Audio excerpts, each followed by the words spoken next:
Olá, meu nome é Adolfo Saxida e hoje eu quero falar sobre o tema bolha imobiliária. Então vamos falar aqui sobre alguns mitos e alguma realidade sobre o tema. Então, para não deixar dúvida, eu vou deixar bem claro qual é a minha posição logo de cara. Na minha opinião, de acordo com os estudos que eu tenho, existe uma bolha imobiliária no mercado brasileiro. Agora, vamos tentar discutir um pouco mais. Primeiro, o que é bolha imobiliária? Bolha em qualquer setor de ativo é o seguinte, é quando o preço do ativo ele é muito superior ao retorno daquele ativo.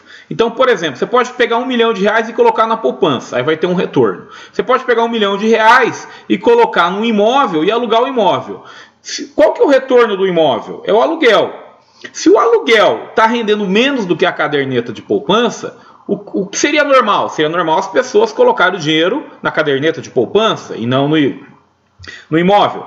Mas aí alguém fala assim, não, mas quando eu tenho um imóvel, eu não estou olhando só para o retorno, eu estou olhando para a valorização do preço do ativo. Ou seja, o preço do imóvel também vai subir. É verdade. Então, bolha imobiliária é o seguinte, é quando o retorno de um ativo está muito baixo e as pessoas só vão comprar aquele ativo por causa da expectativa de aumento de futuro do preço. Ora, se a expectativa de aumento futuro do preço ela for baseada em fundamentos, isso não é bolha. Então, por exemplo, a pessoa fala assim, olha, o retorno com o imóvel é baixo, mas o preço do imóvel vai subir muito, mas é porque tem um problema de demanda reprimida. É porque muitas cidades têm uma legislação urbanística muito pesada, então tem pouca oferta de imóvel. Se a resposta para o aumento do preço do imóvel for essa, então não existe bolha. Por quê? Porque o aumento do preço do imóvel ele estaria baseado em fatores econômicos. Por exemplo, muitas cidades brasileiras têm restrição para a construção de novos imóveis. Então a oferta de imóveis é baixa, o preço acaba subindo mesmo. Contudo, se você falar assim, o preço do imóvel vai subir, vai subir porque sempre subiu. Vai subir porque o preço do imóvel nunca perde preço, é 100% seguro. Não, aí é que é bolha. Então, bolha é quando o quê? Quando o aumento do preço de um ativo se dá não pelo retorno que ele propicia e não por fundamentos, mas apenas por uma crença de que amanhã vai estar mais caro que hoje. Quando isso acontece, isso é um sinal de bolha. Então, o que eu fiz? Eu tenho um texto para discussão do IPEA, eu sou técnico do IPEA, não falo em nome do IPEA, falo em meu próprio nome. Eu fiz um estudo junto com um colega, Mário Jorge Cardoso de Mendonça, e nós aplicamos a teoria austríaca do ciclo de negócio. Então, a teoria austríaca do ciclo de negócio, ela mostra o seguinte, muitas vezes o governo cria artificialmente um crédito, e ele direciona esse crédito para um único setor. Hora que ele faz isso, ele infla artificialmente os preços daquele setor. Ou seja, aquele setor ali estava normal, de repente o governo cria um crédito do nada, direciona aquele crédito para tal setor e o preço dos bens daquele setor começam a subir. Um dia acaba o crédito, o que acontece com os preços do setor? Despencam. Esse é o estouro da bolha. Então, é assim que a teoria austríaca do ciclo de negócio, grosso modo, explica a formação de bolhas. Eu e o meu colega testamos essa teoria para o Brasil e os indícios foram de que existe bolha imobiliária. Então nós usamos a teoria austríaca do ciclo de negócios, que deu o prêmio Nobel de Economia para o Hayek, por exemplo, e usando essa teoria, nós encontramos evidências, indícios de que existe bolha imobiliária no mercado brasileiro. Veja, nós não somos o dono da verdade, podemos estar errado. É difícil. Ciência é assim, você pode estar certo, pode estar errado. No melhor do nosso conhecimento, o nosso trabalho é o mais bem feito que tem para estudar a bolha imobiliária no mercado brasileiro, e ele claramente diz que tem bolha. Antes desse trabalho que eu fiz, eu já tinha feito outros trabalhos, mas quando eu era professor da Universidade Católica de Brasília. Eu não sou mais, eu já saí da Católica, mas quando eu era professor lá, nós criamos um índice de preço de imóveis para algumas cidades aqui. Então nós criamos um índice de preço de imóvel para Brasília, para Águas Claras, para algumas cidades aqui do Distrito Federal. E aí nós usamos uma ideia do Case-Shiller, que é um índice que tem nos Estados Unidos, que é o seguinte: você pega lá o preço do imóvel e divide pelo aluguel mensal. Isso aí vai dar uma medida de rentabilidade do imóvel. Dependendo do valor que isso dá, é como se você falasse assim, poxa, nesse valor não há como o aumento do preço do imóvel valer a pena. Então, não tem como isso valorizar tanto. Ou seja, dependendo dos valores que você encontra para esse índice, você procura na internet, você acha esse índice também é um indício de bolha. Na Católica, quando a gente fez isso, dava isso, que estava com indício de bolha aqui no Distrito Federal também. Então, não foi só um trabalho que eu fiz de bolha, foi mais de um para o Brasil, um usando dados para o Brasil e outros usando dados aqui para o Distrito Federal. Em ambos eu encontrei indício de bolha. Mas agora vamos falar sobre alguns mitos sobre a questão da bolha imobiliária. Eu vejo algumas pessoas falando assim, não tem bolha porque, veja, a quantidade de cimento per capita é muito pequena e nos países que tem bolha a quantidade de cimento per capita é muito alta. Olha, isso não é um indício de bolha. A ideia de bolha imobiliária não é baseada na quantidade de cimento ou não que se usa. O que a quantidade de cimento per capita pode dizer para você é o tamanho da bolha, mas não se ela existe ou não. Como eu disse, a identificação da bolha ela pode ser feita usando a teoria austríaca, que é mostrando direcionamentos de um crédito artificial para determinado setor da economia. Ela pode ser feita usando o índice Case-Shiller, que é uma ideia de que o retorno de tal ativo está muito baixo para o preço que ele tem. Mas, então, essas são maneiras de identificar a bolha. A ideia de usar a quantidade de cimento, isso não tem nada a ver com a questão da criação da bolha.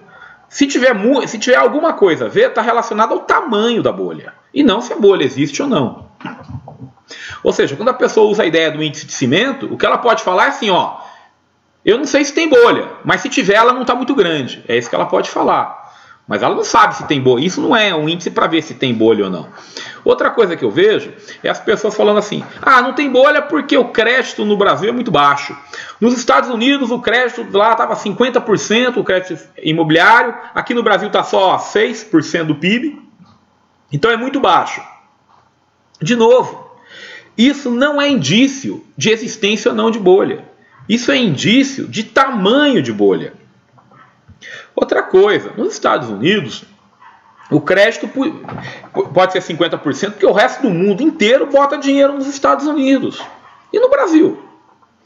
Então, tipo assim, não adianta você querer achar que o Brasil tem a mesma capacidade de endividamento que os Estados Unidos, que não tem. Então, nos Estados Unidos, a bolha estourou quando o crédito estava em 50% do PIB, mas porque você tinha o resto do mundo botando dinheiro na economia americana. Você tinha a China poupando, comprando títulos americanos, você tinha o Japão comprando títulos americanos, e no Brasil você não tem isso. Então a poupança que o Brasil recebe do resto do mundo é muito menor que a americana. Então é natural que nós também não possamos ter um endividamento tão grande quanto eles. Mas, de novo, isso não é indício de bolha, é indício de tamanho de bolha. Outra coisa que eu ouço é assim, não tem bolha porque tem uma tremenda demanda reprimida por imóveis. O déficit habitacional no Brasil é gigante. Sim, de novo, é verdade. O déficit habitacional no Brasil é gigante. Agora, de novo, isso não é sinal de bolha. Por quê? Bom, vamos fazer uma analogia aqui. Tem um monte de gente no Brasil sem carro. Isso quer dizer que o preço do automóvel brasileiro é baixo? Não, o automóvel brasileiro é caro pra caramba. Mas tem um monte de gente sem carro, e aí? Tá vendo? Uma coisa não tem nada a ver com a outra. O fato de ter muita gente sem casa não quer dizer que o preço da casa no Brasil está barato. O fato de muita gente passar fome não quer dizer que o preço do filé mignon está barato. Então, quando a gente está discutindo bolha imobiliária, nós temos que discutir os fundamentos, mas na direção correta. A grande pergunta da bolha imobiliária é o seguinte: quando você tem um retorno comprando um imóvel, esse retorno via aluguel é muito mais baixo do que o retorno de algumas aplicações financeiras, para que você está comprando o imóvel? Você está comprando o imóvel porque você espera que o preço vai aumentar. Mas por que você espera que o preço vai aumentar? Se essa expectativa está lastreada, está fundada em fundamentos econômicos, de oferta, demanda, de mercado, isso é um indício de que não há bolha imobiliária. Agora, se a tua expectativa de aumento de preço, ela se dá porque, subiu no passado, vai continuar subindo. Imóvel a gente nunca perde dinheiro, isso é indício de bolha. Então eu vejo muitas pessoas me criticando na imprensa e falam assim, imóvel sempre subiu de preço, sempre vai subir. Pô, mas essa pessoa está usando exatamente o argumento que mostra que eu estou certo, que é bolha. Se quando um vendedor chega e fala assim, imóvel é investimento 100% seguro, aumentou de preço no passado, vai continuar aumentando no futuro, esse é o argumento de que existe bolha imobiliária. Então nós temos que direcionar a discussão para ela fazer sentido. De novo, eu não sou o dono da verdade, não. De repente outras pessoas estão certas e eu estou errado. Agora, essa discussão tem que ser feita no Brasil. Eu morei nos Estados Unidos, cara, em 2004, todo dia eu chegava em casa, tinha lá na televisão, tinha gente discutindo se tem bolha ou não tem bolha no mercado imobiliário americano. Todo dia você tinha essa discussão. No Brasil, você não ouve isso, você não ouve as pessoas discutindo. Sabe, uma vez eu dei uma entrevista para um jornal, aí não vou falar o nome, né?